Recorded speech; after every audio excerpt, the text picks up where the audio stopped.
Hello students, myself Sarvendra Singh and you are watching your channel Saraswati tutorials.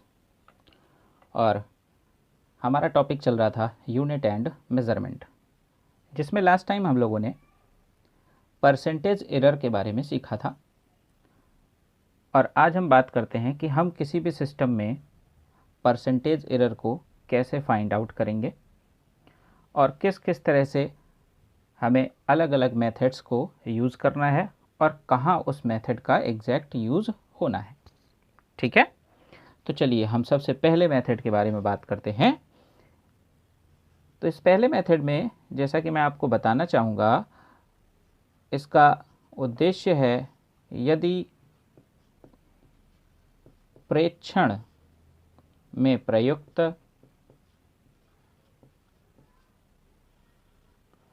मापक यंत्र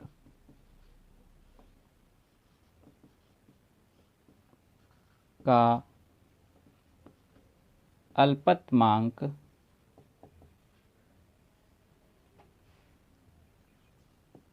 ज्ञात हो। तो जैसा कि हम पहले भी चर्चा कर चुके हैं, अल्पतमांक का मतलब होता है किसी भी मापक यंत्र द्वारा मापी जा सकने वाली न्यूनतम शुद्ध माप, उसे हम कहते हैं अल्पतमांक। ठीक है, तो जैसे कि आपने जो है एक मापक यंत्र लिया और उससे आपने किसी भी प्रकार के परीक्षण का पाठ्यांक निकाला। जैसे मान लीजिए कि हमने आपसे कहा कि लेंथ ऑफ अ रॉड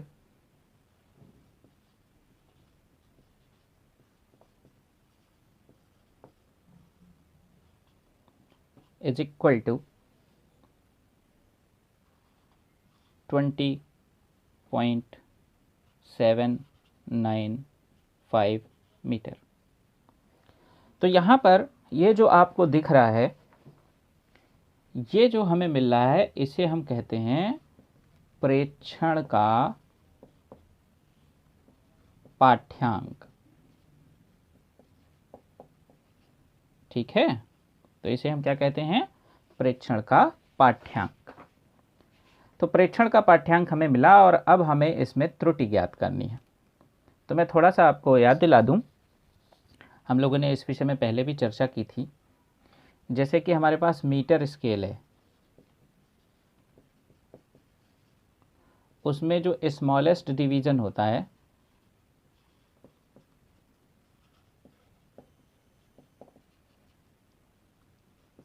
वो होता है 1 mm। ठीक है, या हम इसे लिख सकते हैं 0.1 सेंटीमीटर, या हम इसे लिख सकते हैं 0.01 मीटर। ठीक है, तो इस कंडीशन में अगर हम देखें तो हमारा जो मीटर स्केल है, अगर हम उसमें पाठ्यांक मीटर में देखते हैं तो वो दशमलव के 3 स्थानों तक शुद्ध माप सकता है। तो इसके लिए अगर हम अल्पतमांक की बात करें तो हो जाता है 0.001 मीटर, अगर मीटर के बारे में हम चर्चा कर रहे हैं। यदि हमारा यूनिट सेंटीमीटर होगा तो हम इसके बारे में चर्चा करेंगे। ठीक है, तो अब हमें देखना है कि यहाँ पर जो हमें राशि दी गई है वो दशमलव के कितने स्थानों तक मापी गई है। तो यहाँ पर आप देख सकते हैं कि जो आपको राशि दी गई है वो दशमलव के 3 स्थानों तक शुद्ध मापी गई है, इसलिए इसका जो अल्पतमांक होगा वो भी दशमलव के 3 स्थानों तक जाएगा। तो अब हम आपको बता रहे हैं कि यदि आपको अल्पतमांक नहीं दिया हुआ है तो ऐसी कंडीशन में आप किस प्रकार अल्पतमांक को निकालेंगे। बहुत सिंपल सा प्रोसेस है, थोड़ा सा ध्यान से देखेंगे। जैसे कि आपको यहाँ पर L इज इक्वल टू दे रखा है 20.795, तो आपको कुछ नहीं करना है, आपको इससे अल्पतमांक निकालना है। आपको पहले से नहीं दिया हुआ है कि आप कौन से यंत्र का प्रयोग कर रहे हैं, ठीक है। तो आपको लास्ट वाले लेटर के नीचे 1 लिखना है, उसके बाद 0 लिख लेना है, पॉइंट के नीचे आपको पॉइंट लगा लेना है और इसके आगे का लेटर भी 0 कर देना। तो इस आधार पर यहाँ पर जो आप पाठ्यांक निकाल रहे हो उसका अल्पतमांक ये है, लीस्ट काउंट। ठीक है, तो ये हो गया अल्पतमांक। तो हमें दो चीज़ें अभी यहाँ पर पता चल चुकी हैं कि हमारे मापक यंत्र का पाठ्यांक क्या है और दूसरा हमें पता चल चुका है अल्पतमांक क्या है। तो अब अगर मैं चर्चा करूं कि यहाँ पर गलती कितनी हो सकती है, त्रुटि कितनी हो सकती है, तो इतना छोटा मान मापा जा सकता है और हमने आपको पहले भी बताया था कि हमारे द्वारा मापा गया अंतिम अंक ही संदिग्ध होता है। किसी भी मापक सिस्टम में जो आखिरी अंक है वह संदिग्ध होता है, उसी के विषय में हम ठीक ठीक पता नहीं कर सकते। यानी कि ये लेंथ हमारी 20.974 भी हो सकती है और 20.976 भी हो सकती है और जो दिया है वो सही भी हो सकता है। ठीक है, तो इस वजह से यहाँ पर हम देखेंगे कि अगर हम एरर के बारे में चर्चा करें, कितनी त्रुटि आ रही है, तो अल्पतमांक से अधिक त्रुटि संभव नहीं है। देखिए ये जो आपको वैल्यू दी है, इससे आप लोअर वैल्यू जाएंगे तो 20.794 और इससे अगर अपर वैल्यू देखते हैं तो आपको मिलेगा 20.796। तो यहाँ इसमें और इसमें क्या फ़र्क है, प्लस माइनस 0.001। तो या तो यह इतनी ज़्यादा हो सकती है या इतनी कम हो सकती है, क्योंकि त्रुटि का क्राइटेरिया हमारा सिर्फ और सिर्फ दशमलव के 3 अंकों तक है। तो यहाँ तक की बात आपको समझ में आ गई। अब हमें देखना है कि हम यहाँ पर किस फॉर्मूले का प्रयोग करते हैं। तो बहुत ही सिंपल है, हमने आपको बताया था कि आपको लिखना है delta L upon L into 100 अगर आपको परसेंटेज एरर चाहिए। तो डेल्टा L का मतलब त्रुटि, L का मतलब प्रेक्षण मान और इंटू 100 आपको कराना है। तो यहाँ पर हम देखें कि त्रुटि के बारे में अगर हम देखें तो त्रुटि ये है और अल्पतमांक देखें तो भी यही है। तो हम अल्पतमांक के हिसाब से अपना फार्मूला डिज़ाइन करेंगे, जो कि ये रहा आपके सामने। तो इस सूत्र का हम यूज़ करेंगे, प्रतिशत त्रुटि बराबर अल्पतमांक बटे पाठ्यांक गुणे 100, और क्योंकि प्रतिशत की बात हो रही है इसलिए हम लास्ट में इसमें लगा देंगे परसेंटेज। तो जैसा कि अभी हमने आपको दिया था L इज इक्वल टू 20 चलिए चेंज कर लेते हैं 795 मीटर। ठीक है, और यहाँ से हम निकालें डेल्टा L यानी कि अल्पतमांक। तो देखिए फिर से 100.0, ये हमारा डेल्टा L हो गया। अब हमें निकालनी है प्रतिशत त्रुटि। तो हमारा फार्मूला है अल्पतमांक अपॉन पाठ्यांक इंटू 100। हम इसे कैलकुलेट कर लेंगे और हमें इसमें प्रतिशत त्रुटि के बारे में ज्ञात हो जाएगा। तो यहाँ पर आपने अल्पतमांक निकालना सीखा और प्रतिशत त्रुटि निकालनी सीखी।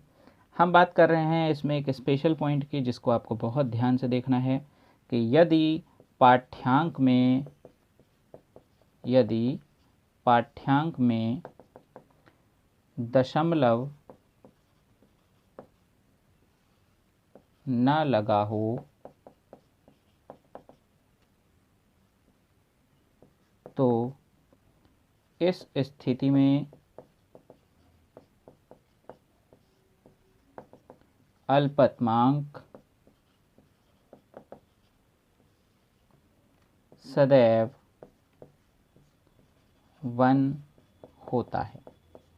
तो इस बात को आपको ध्यान में रखना है कि यदि आपके क्वेश्चन में जो राशि आपको दी जाए उसमें दशमलव ना लगा हो तो ऐसी स्थिति में आप जो अल्पतमांक चुनेंगे वो हमेशा 1 होगा, यानी कि यूनिट होगा। अब हम बात करते हैं कि इसमें किस तरह से क्वेश्चंस आपको दिए जाएंगे, और जैसा कि हम लोग मैथमेटिकल ऑपरेशंस के विषय में भी चर्चा कर चुके हैं, तो इसे हमें मैथमेटिकल ऑपरेशंस को जोड़ते हुए देखना है। तो थोड़ा सा ध्यान से हम देखेंगे। तो जैसे कि हमने एक क्वेश्चन लिया, एक आयत की लंबाई और चौड़ाई क्रमशः इतनी और इतनी है। इसके क्षेत्रफल को प्रतिशत त्रुटि सहित लिखें। तो हमें क्षेत्रफल को प्रतिशत त्रुटि सहित लिखना है, या हम यहाँ पर केवल त्रुटि भी निकाल सकते हैं, तो त्रुटि सहित भी लिख सकते हैं। देखिए, हम यहाँ पर आपको त्रुटि निकाल कर देंगे और आप उसका प्रतिशत स्वयं निकालेंगे। ठीक है, तो देखिए यहाँ पर हम त्रुटि किस तरह से निकालेंगे। सबसे पहले हम यहाँ पर लेंथ को नोटिस में ले लेते हैं 25.2 सेंटीमीटर, ब्रेथ को नोटिस में ले लेते हैं जो कि है 16.8 सेंटीमीटर, और यहाँ से हम निकालते हैं डेल्टा एल यानी कि अल्पतमांक, लास्ट डिजिट के नीचे 1, पॉइंट के नीचे पॉइंट और ये 0। बी की अगर बात करते हैं तो 1.0 सेंटीमीटर। ठीक है, तो ये हो गया 0.1 सेंटीमीटर।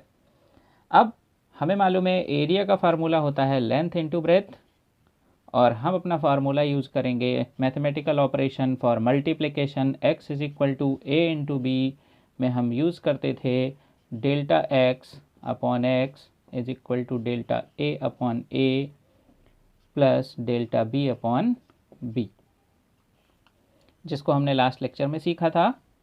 तो जब हम इसका उपयोग करेंगे तो इस आधार पर देखिए यहाँ पर हम लिख सकते हैं delta a upon a is equal to delta l upon l plus यहाँ से देखिए डेल्टा b अपॉन b, ये हमने नोटिस में ले लिया।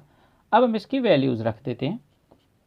तो वैल्यूज़ रखेंगे तो डेल्टा l की 0.1 अपॉन 25.2 प्लस 0.1 अपॉन 16.8, इसका थोड़ा सा हम सॉल्यूशन करेंगे तो हमें मिलेगा 0.00397 और ये मिलेगा 0.00595। हम दोनों को ऐड कर लेते हैं तो हमें मिलेगा 0.00992। अब यहाँ पर बहुत इंपॉर्टेंट बात है जो आपको समझनी होगी। लास्ट टाइम हम लोग बात कर रहे थे कि जब भी हम सिग्निफिकेंट फिगर्स का इस्तेमाल करते हैं तो अपना आंसर हम न्यूनतम सार्थक अंकों के रूप में देते हैं।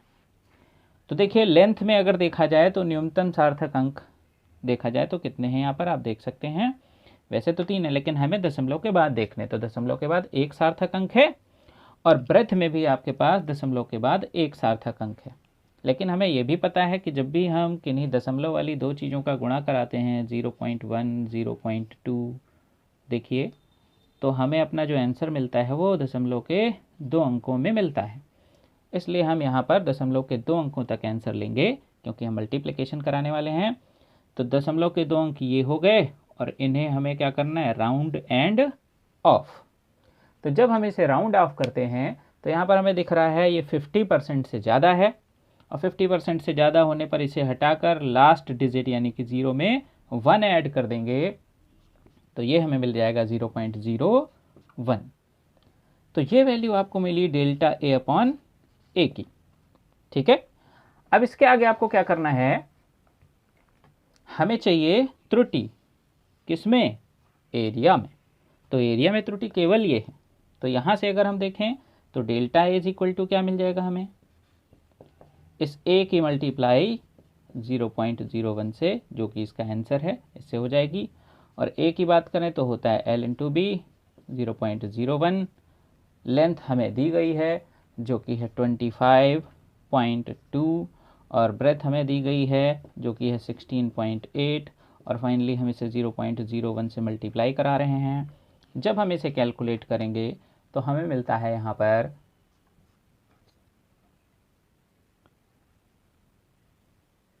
4.2336 सेंटीमीटर स्क्वायर। और फिर वही बात, हमें दशमलव के 1 अंक तक आंसर चाहिए। इनको हम राउंड ऑफ करेंगे, राउंड एंड ऑफ। तो इस आधार पर हम देखें कि ये 50% से कम है। 50% से कम होने के क्राइटेरिया में यहाँ पर हम पाएंगे कि ये तीनों अंक हटा दिए जाएंगे और हमें मिलेगा 4.2 सेंटीमीटर स्क्वायर। तो ये जो वैल्यू मिली हमें मिली किसकी, डेल्टा ए की। ठीक है, अब डेल्टा ए की वैल्यू हम लोगों ने निकाल ली। हमसे कहा गया क्षेत्रफल की माप को प्रतिशत त्रुटि सहित लिखें। तो यहाँ पर आपको थोड़ा सा ध्यान देना होगा। क्षेत्रफल की माप यानी कि केवल इतनी। इसको हम कैलकुलेट कर सकते हैं, और जब हम इसे कैलकुलेट करते हैं लेंथ और ब्रेथ की वैल्यू रख के, तो हमें मिलता है 423.36। ठीक है। और त्रुटि सहित यानी कि ये है त्रुटि, और हमने सीखा था त्रुटि धनात्मक भी हो सकती है और त्रुटि ऋणात्मक भी हो सकती है। तो जबकि त्रुटि धनात्मक और ऋणात्मक दोनों हो सकती है, तो यहाँ पर ये स्थान हमारे उपयोग में है। इस जगह पर हम अपना आंसर लिख रहे हैं, थोड़ा ध्यान से देखिएगा। त्रुटि सहित जब हम क्षेत्रफल की बात करेंगे तो हम लिखेंगे a plus minus delta a। तो a है हमारा 423.36 और प्लस माइनस 4.2। तो इस तरह से हम अपना आंसर कंप्लीट करेंगे। एक बार फिर से समझ लेते हैं जल्दी से। आयत की लंबाई और चौड़ाई दी हुई है, दोनों से हमने अल्पतमांक निकाल लिया है। अल्पतमांक निकालने के बाद हमने एरिया निकाल लिया है। एरिया निकालने के बाद हमें त्रुटि निकालनी थी। हमने अपने मैथमेटिकल ऑपरेशन मल्टीप्लिकेशन का यूज़ किया। मल्टीप्लिकेशन के यूज़ करने के बाद वैल्यूज़ रख के इसे कैलकुलेट किया। हमें डेल्टा ए चाहिए था, तो हमने ए को दूसरी साइड भेजा मल्टीप्लाई में भेजने के बाद हमें इस तरह से मिला, और हमें इसे राउंड ऑफ करना था। राउंड ऑफ करके हमने इसे निकाला, एंड फाइनली हमने अपना आंसर देना था त्रुटि सहित। तो एरिया है आपका ये, त्रुटि है आपकी ये, दोनों को कंबाइन करके लिखेंगे तो ये हमारा आंसर है। यहीं पर अगर आपको प्रतिशत त्रुटि सहित निकालने के लिए कहा जाए तो आप इस डेल्टा ए का परसेंटेज भी निकाल सकते हैं, और जैसा कि हम सभी लोग जानते हैं, हम लिखेंगे delta A upon A into 100, और हम इसे कैलकुलेट कर सकते हैं क्योंकि हमारे पास ए की वैल्यू भी है और डेल्टा ए की वैल्यू भी है। तो पहला क्वेश्चन आपको समझ में आ गया होगा। मैं एक और क्वेश्चन यहाँ पर आपको देता हूँ, थोड़ा सा ध्यान से देखेंगे, और इस पर जो मैं क्वेश्चन आपको देने वाला हूँ ये आपको स्वयं भी करना है। तो ये रहा आपका अगला क्वेश्चन। एक लैंप की वोल्टता और धारा क्रमशः 6.0 वोल्ट और 4.0 एम्पियर है। इसकी शक्ति को प्रतिशत त्रुटि सहित लिखें। लास्ट ईयर हम लोगों ने 10th में एक फार्मूला पढ़ा था, P = VI। तो सबसे पहले तो आप P निकालेंगे। इस P को निकालने के बाद आप V और I के अलग अलग मान लिखकर डेल्टा V और डेल्टा I निकालेंगे, और वहाँ से आप डेल्टा P को कैलकुलेट करेंगे, और उसके बाद आप इसको लगा सकते हैं। तो ठीक है, इसको लगाने के लिए आप इस सूत्र का प्रयोग करेंगे, P = VI। ठीक है।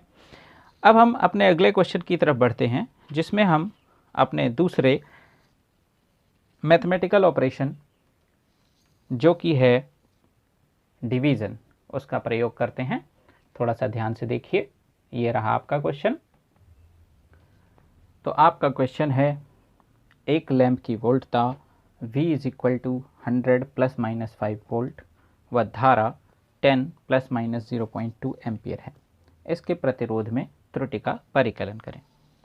तो मैं यहाँ पर आपको बहुत स्पष्ट रूप से बता दूं कि सबसे पहले हमें निकालना है प्रतिरोध, और फिर हम निकाल सकते हैं प्रतिरोध की त्रुटि।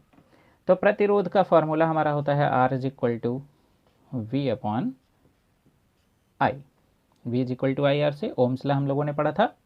यहाँ पर हम वोल्टेज का वैल्यू रखेंगे और करंट का वैल्यू रखेंगे, और फिर हम देख रहे हैं कि यहाँ पर जो हमें मैथमेटिकल ऑपरेशन दिख रहा है वो है डिवीज़न का, और हमने आपको पहले भी बताया था डिवीज़न का ऑपरेशन के बारे में। डिवीज़न के ऑपरेशन से अगर हम डेल्टा R अपॉन R निकालते हैं और हम इसकी मैक्सिमम वैल्यू को चुनते हैं, तो हमें मिलेगा delta V/V plus delta I/I, क्योंकि मैक्सिमम वैल्यू के लिए हमें सिर्फ और सिर्फ त्रुटियों को जोड़ना होता है। चलिए आगे बढ़ते हैं। लेकिन यहाँ पर जो आपको क्वेश्चन दिया गया है और पिछली बार जो आपको क्वेश्चन दिया गया था उसमें थोड़ा सा डिफरेंस है। पिछली बार जो आपको क्वेश्चन दिया गया था उसमें सिर्फ और सिर्फ आपके पास प्रेक्षण मान था, उसमें अल्पतमांक आपको निकालना पड़ा था, परंतु यहाँ पर ये और इजी है। इसमें आपको ध्यान देना होगा, यहाँ पर जो आप देख रहे हैं ये हमारा प्रेक्षित मान है, और ये इसमें साथ में हमें त्रुटि दी हुई है। ऐसे ही ये हमारा प्रेक्षित मान है और ये इसमें हमें त्रुटि दी गई है।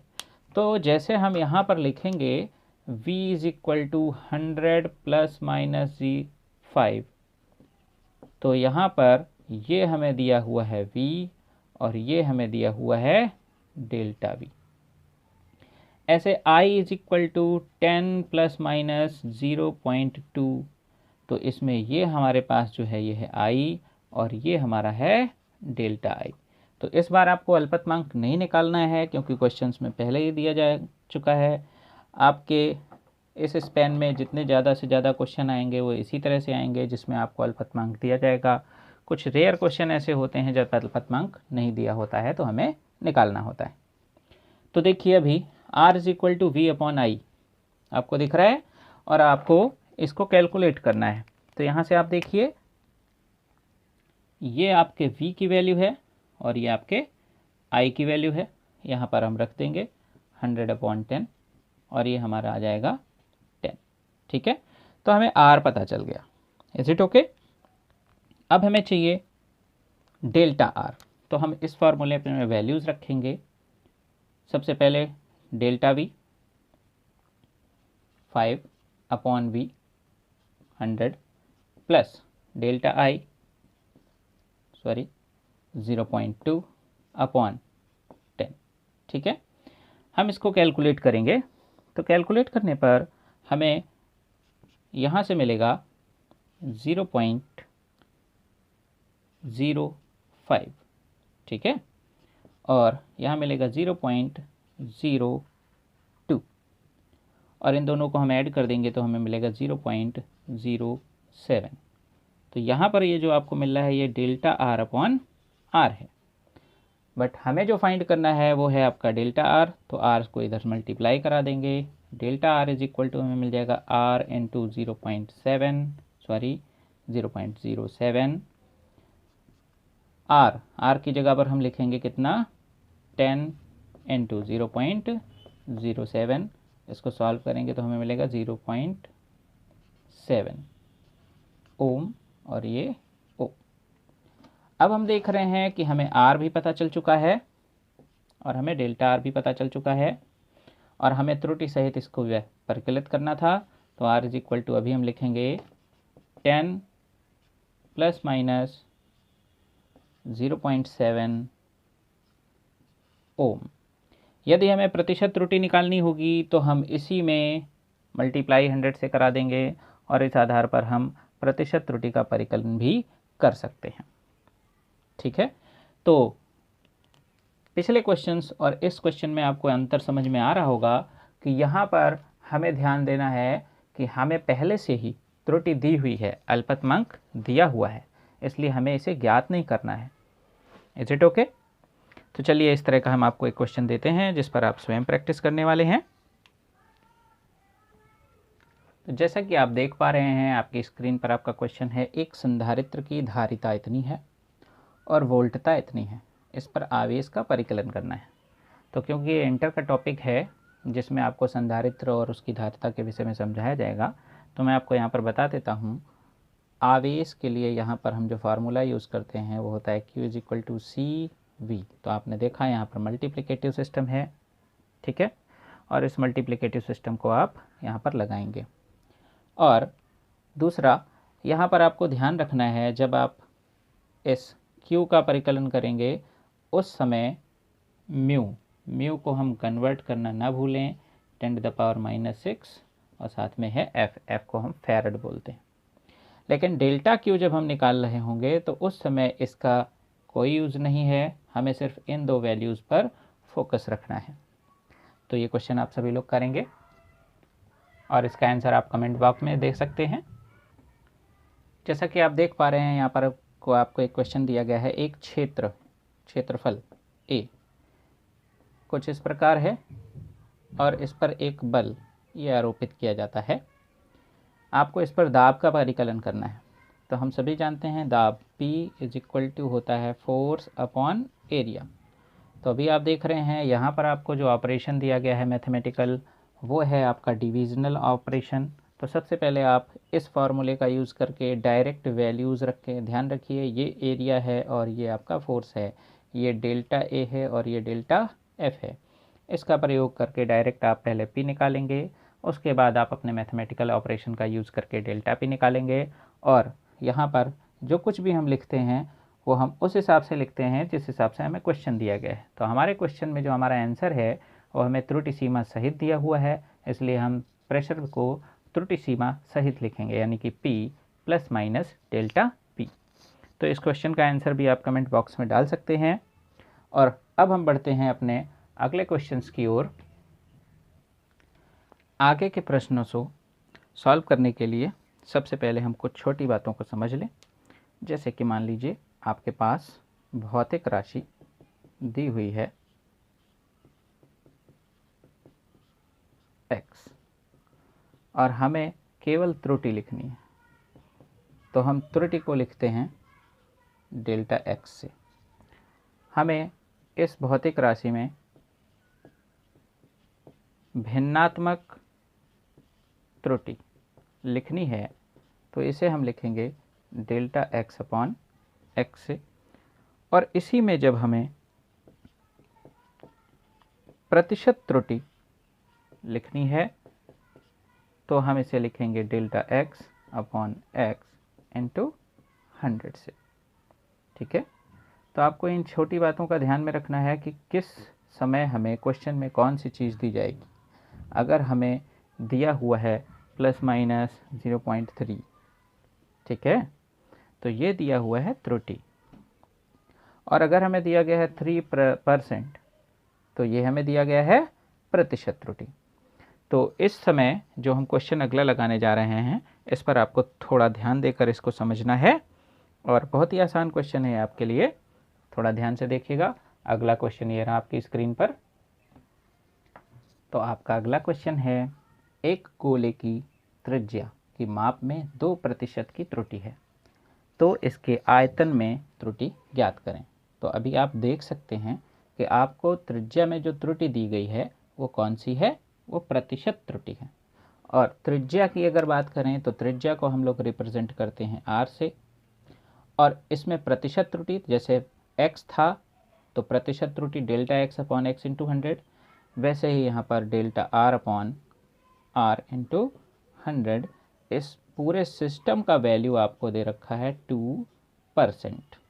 ठीक है, लेकिन इस तरह के क्वेश्चंस को लगाने के लिए सबसे पहले हम चलते हैं कुछ विशेष फार्मूला बनाने के सिस्टम पर, और फार्मूले बनाने का सिस्टम में हम देखते हैं कि किस तरह से हम फार्मूले का निर्माण करते हैं। तो देखिए, जैसे कि हमने आपको बताया था कि हमें एक साथ कई तरह की मैथमेटिकल ऑपरेशंस दे दिए जाएं, जिसमें हमारे पास मल्टीप्लिकेशन भी हो, डिवीज़न भी हो, पावर भी हो। उसको कैलकुलेट करने के लिए हम क्या करते हैं, तो वहाँ पर हम लोगों ने सीखा था x is equal to a to the power p b to the power q upon c to the power r के लिए। ठीक है, लेकिन आज हम थोड़ा सा अलग बात करेंगे। अगर इसी में हमें किसी भी प्रकार का कांस्टेंट भी दे दिया जाए तो हम उसे किस तरह से सॉल्व करते हैं। तो कांस्टेंट देने का मतलब हमारा ये है कि जैसे हमसे कहा गया कि हमारे पास जो वॉल्यूम है, वॉल्यूम का हमारा जो फार्मूला होता है ये होता है 4/3 पाई r क्यूब। ठीक है, तो हम 4/3 पाई r क्यूब का फार्मूला बनाना चाहते हैं। तो हमने आपको बताया था सबसे पहले हम दोनों ओर लॉग लेते हैं, तो लॉग लेंगे तो हमें मिलेगा log v which is equal to log 4/3 pi r cube. ठीक है, अब इसमें हम log के रूल लगाएंगे और इसे अलग करेंगे।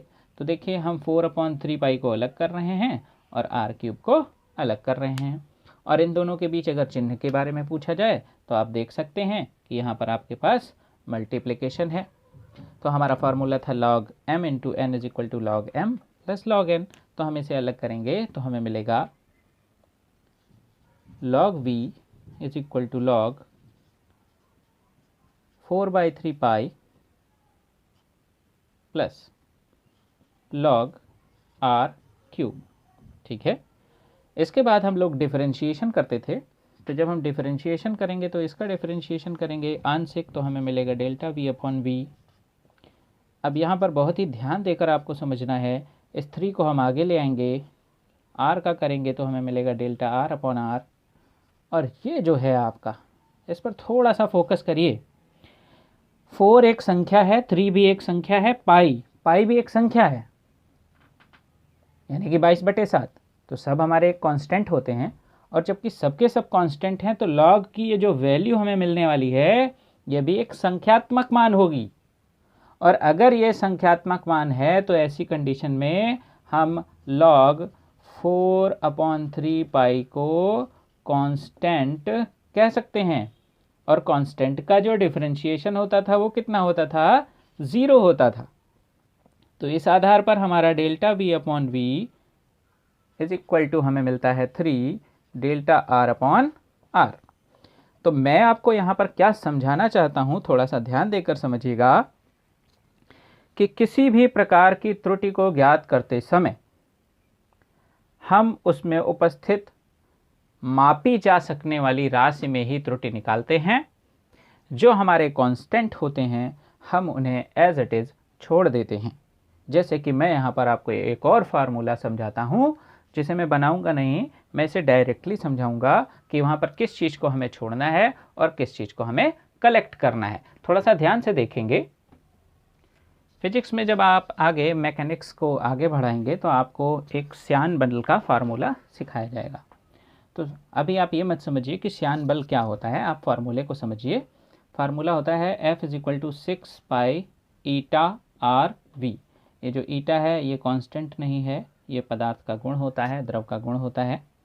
तो देखिए यहाँ पर 6 पाई आपका कांस्टेंट है और हमें फार्मूला बनाना है। तो इसके लिए देखिए हम क्या करेंगे, डेल्टा F अपॉन एफ। जैसे देखिए v का क्या हुआ, डेल्टा v अपॉन v। फिर देखिए जहाँ पर 4/3 पाई था ये 0 हो गया, यानी कि हट गया। तो अगला टर्म इसके लिए हम कुछ भी नहीं लिखने वाले हैं। ओके। फिर देखिए ईटा के लिए डेल्टा ईटा अपॉन ईटा। अगर ये कांस्टेंट नहीं है, अगर आपको ये कांस्टेंट दिया जाए तो इसे भी हम हटा देंगे। प्लस आर के लिए delta R upon R, plus v के लिए डेल्टा v अपॉन v। ठीक है, कुछ और फार्मूलों के द्वारा इसे हम समझते हैं, थोड़ा सा ध्यान से देखिएगा। ये जो फार्मूला यहाँ पर लिखा हुआ है आपका जाना पहचाना फार्मूला है, जिसको हम गुरुत्वाकर्षण का बल कहते हैं। तो इसमें देखिए f के लिए देखिए हम लिखेंगे delta f upon f is equal to g, constant है, 0 हो जाएगा डिफरेंशिएशन, इसलिए इसे कलेक्ट नहीं करेंगे। फिर m1 delta m1 upon m1 plus delta m2 upon m2। और क्योंकि हम बात करते हैं मैक्सिमम की, इसलिए ये पावर जो निगेटिव है इसको भी हम पॉजिटिव लिखेंगे और प्लस के साथ लिखेंगे। और अब आप देखिए यहाँ पर पावर थी 3, तो 3 को हम आगे उठा लाए और लॉग आर का हो गया डेल्टा आर अपॉन आर। तो यहाँ पावर कितनी है, 2 को आगे उठा लाएंगे और ये हो जाएगा डेल्टा आर अपॉन आर। तो इस तरह से हम इस प्रकार के क्वेश्चंस में दिए गए फार्मूलों को फार्मूला बनाकर नहीं, डायरेक्ट फार्मूला बनाकर भी सॉल्व कर सकते हैं। तो चलिए हम इस क्वेश्चन को सॉल्व करते हैं। जैसा कि आप यहाँ पर देख पा रहे हैं, हमारे क्वेश्चन में हमें दिया हुआ है delta R upon R into 100 direct प्रतिशत त्रुटि के रूप में, और हमें आयतन का फार्मूला पता है v = 4/3 पाई आर क्यूब। ठीक है, और हमें इसके आयतन में त्रुटि निकालनी है। तो देखिए इसके लिए delta v upon v, 4/3 pi constant है, छोड़ देंगे, पावर को आगे ले लेंगे, delta R upon R. Now we put the value, delta R upon R की वैल्यू अभी हमें नहीं पता है। अब हम प्रतिशत त्रुटि निकालना चाहते हैं, तो हम लिखेंगे delta v upon v into 100 is equal to 3 delta R upon R into 100। ठीक है, अब देखिए ये जो आपको दे रखा है delta R upon R into 100, ये डायरेक्ट कितना है, 2%। मेरी बात को एक बार फिर से ध्यान से समझ लीजिए। अगर आपको x दिया है और उसमें त्रुटि दी होगी तो वो किसी संख्या के रूप में होगी, भिन्नात्मक त्रुटि भी किसी संख्या के रूप में होगी, परंतु प्रतिशत त्रुटि किसी प्रतिशत के रूप में दी होगी। और उसको लिखने का तरीका होता है ये यानी कि अगर ये 2% है तो इस पूरे सिस्टम को हम 2% कहेंगे, ना कि इसको, ना कि इसको, ना कि इसको, इस पूरे सिस्टम को हम 2% कहेंगे। ठीक है, तो इसकी जगह हम लिख सकते हैं 2 और ये हो गया परसेंट, तो ऑल ओवर हमें आंसर मिला 6%। तो आयतन में कितने प्रतिशत की त्रुटि आई?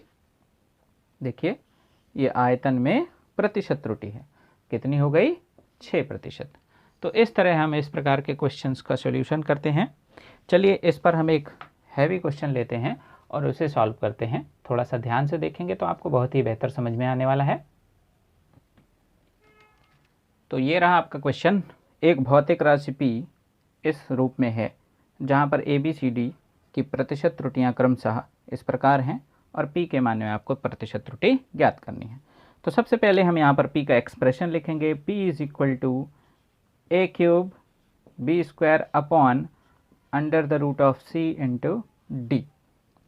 क्या यहाँ पर कोई संख्या है? नहीं है। क्या यहाँ पर कोई कांस्टेंट दिया हुआ है? नहीं दिया हुआ है।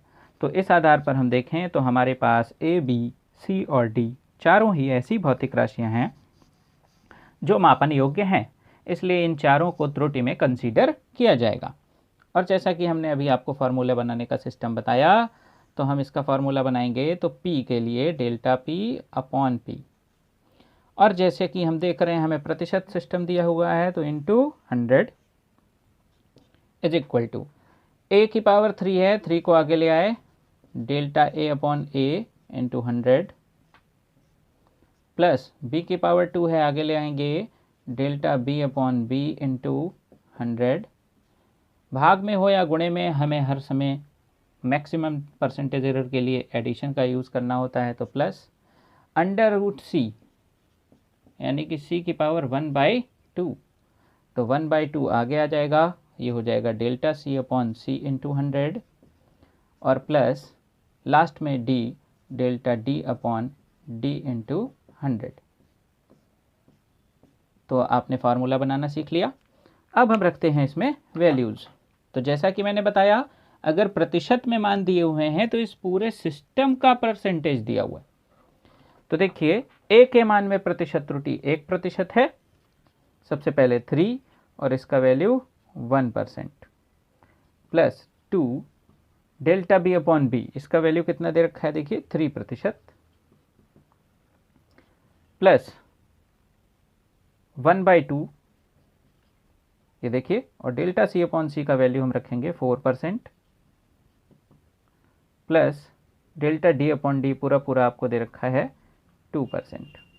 ठीक है, अब इन सब सिस्टम्स को हम कैलकुलेट कर लेंगे। तो यहाँ पर हम देख सकते हैं बहुत आसानी से 3 इंटू 1 आपको मिलेगा 3%, प्लस 2 इंटू 3 6%, ये आपका कैंसिल हो जाएगा 2 से ये।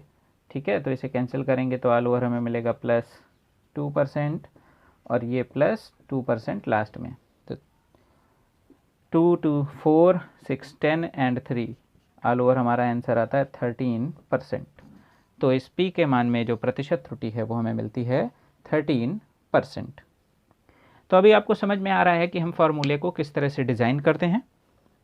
चलिए एक क्वेश्चन हम आपको आपके स्वयं करने के लिए यहाँ पर देते हैं, जिसका आंसर आप हमें कमेंट बॉक्स में देंगे। देखते हैं क्या है हमारा अगला क्वेश्चन।